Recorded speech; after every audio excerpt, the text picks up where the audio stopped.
This is Carl at National RV Detroit. I'm going to walk you through this 2024 Keystone Bullet Ultralight, model number 287 RLS. Okay, this is not a floor plan video. It's more of a how-to video. So I'm going to show you some of the features and how they work. Okay, so you have power stabilizers on the front and the rear. I'll show you the switches when we get up there. You have a power awning on your slide room, and then another power awning on the side of the trailer. Okay, outside speaker. You pass through front storage. This is our TV hookup right here, and this is an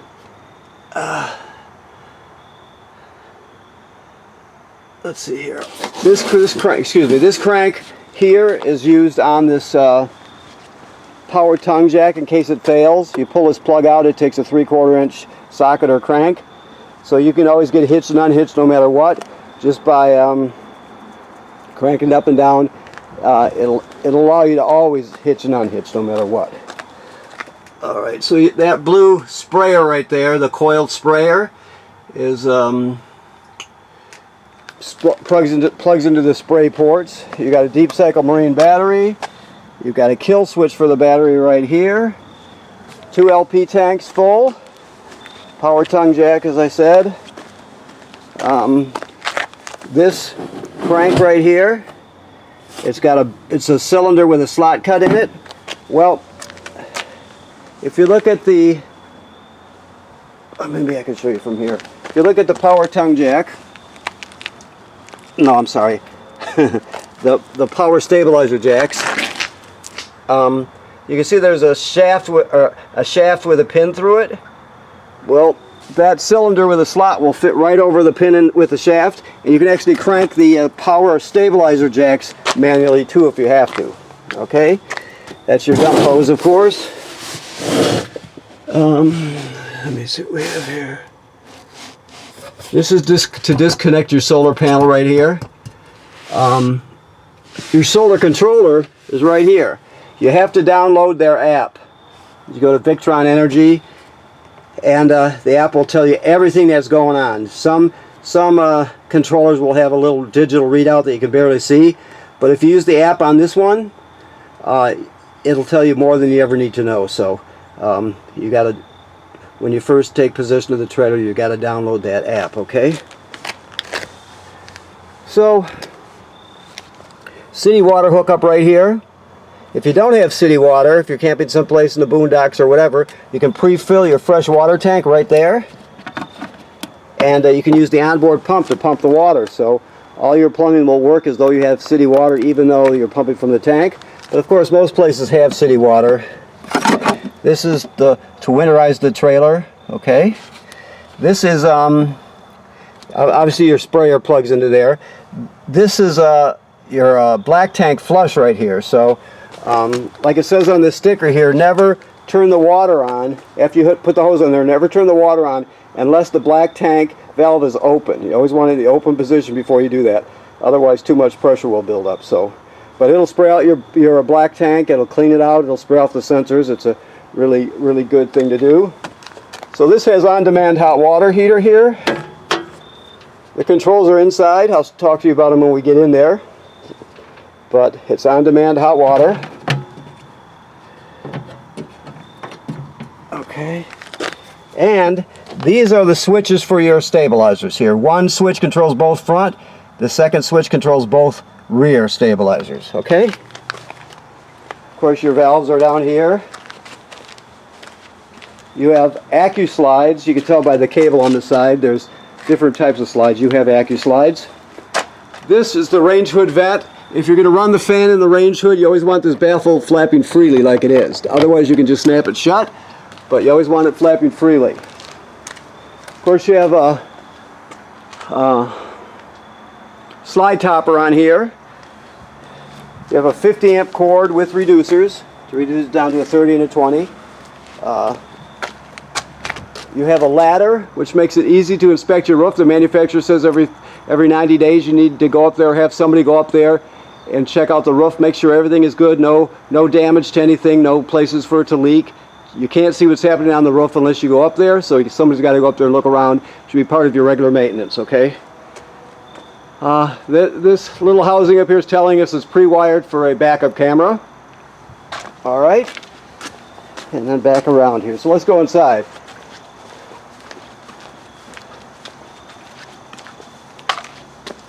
Okay.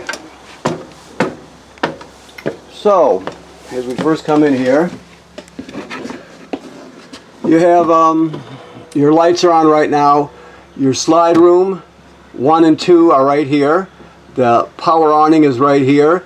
Never leave the awning out unattended. If you're not going to be at the campsite, roll it in, and then you can check all your levels here, straight across the board. You only have one black tank, so you disregard the second one. Okay, this is your thermostat.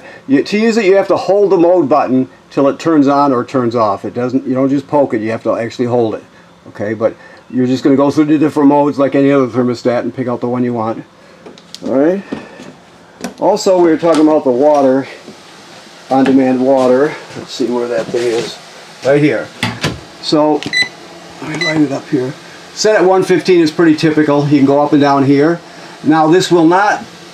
The burner will not fire up unless there's water in the tank with the water pump on, or you have city water hooked up and you're calling for it. So you got to turn on the hot water, and it has to be available. Once it senses the water going through, it'll kick on and give you endless hot water. Let me turn it back on again.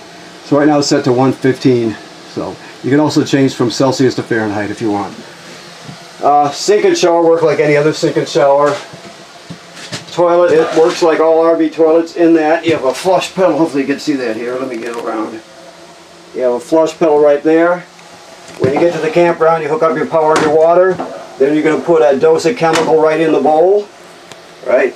Then you'll stand on the pedal long enough to put at least a gallon of water in the tank along with the chemical. Then you're ready to use it. If you don't do that and you use it dry, the smell will be terrible, plus it'll get clogged up. So you have to use at least a gallon of water and a dose of chemical. Alright, GFCI, and this is an inverted outlet, so keep that in mind. Inversion is converting 12 volt DC to 110 AC. Conversion is just the opposite. It's going from 110 AC to 12 volt DC. So this is the converter right here, over here. So we're plugged into shore power, so you have 110 AC at these circuit breakers here. These are just like the ones you have at home, most likely. And they're all labeled, right? Then the power is converted to 12 volt DC right here, so you can see the 12 volt fuses right here, and they're all labeled. So another thing is that this is a battery tender, so it'll always sense how much energy your battery up front needs, the battery up on the tongue needs, and it'll keep it charged as long as you're plugged in. When you're towing down the road, your tow vehicle's alternator will charge the battery, and in between that, the solar panel will be sending energy as much as it can, depending on the climate, the conditions outside, the weather, the time of day, all that stuff, right? So 3 ways to charge your battery. Okay. Let me see what else here. This is your carbon monoxide LP gas detector. It should always be green, like it is. If it's not, get it serviced immediately. I don't see your keys here, so I'm going to have to hunt them down. I did prep this one. Okay, you have a refrigerator right here, runs on 12 volt DC. This is your microwave here. It's a convection, right? This is the range hood I talked about. If you're going to rerun the fan, you want to open that vent outside so it flaps freely. It also has a light. I don't know if the gas is turned on, so I might have to just talk you through this. I'm not going to go out there and turn it on. But you have 3 burners or 3 knobs in the center here for the 3 burners. The one on the left is your sparker. You turn it clockwise to spark, and this is for your oven. So let me see if he's got it turned on. Yeah, so there you go. It's that simple. You have a light here, ambient light, and then a oven light. This has a pilot light. So all the way at the back, on the bottom, there's a pilot light. So you're just going to go to the oven knob, and you're going to go to the picture of the pilot light, and you can press it. Then you're going to light it. After it lights, You hold this in, still holding it in. You hold it in for another 10 or 15 seconds to heat up the thermocouple. Then you go to whatever temperature you want. When you shut it off, the flame goes out, so does the pilot light. So you have to relight the pilot light each time you use the oven. Okay. All kinds of storage. I just want to look and see where he's got things because I'm not sure at this point. Here. So this is your packet with all your stuff in it. All your literature. Pantry here. Okay, so this TV is not just a TV. It's an FM radio. It has Bluetooth, so you can stream from your phone or your tablet.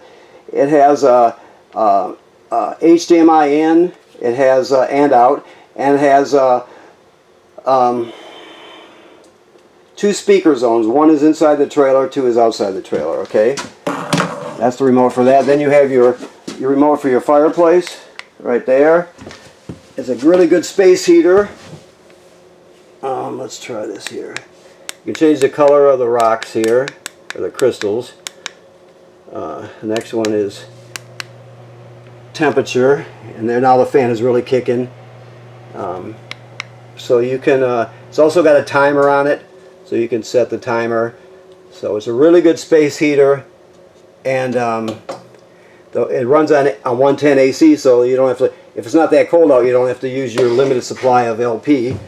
You can use this to take the chill out of the area. Okay, let me just look in here too, see what he's got here. Okay, alright, so moving on. This is a hide-a-bed here, so you pull the back cushions off and set them aside. Then you're going to grab it down here, you're going to fold it out. It's got 3 panels in it, they're foam.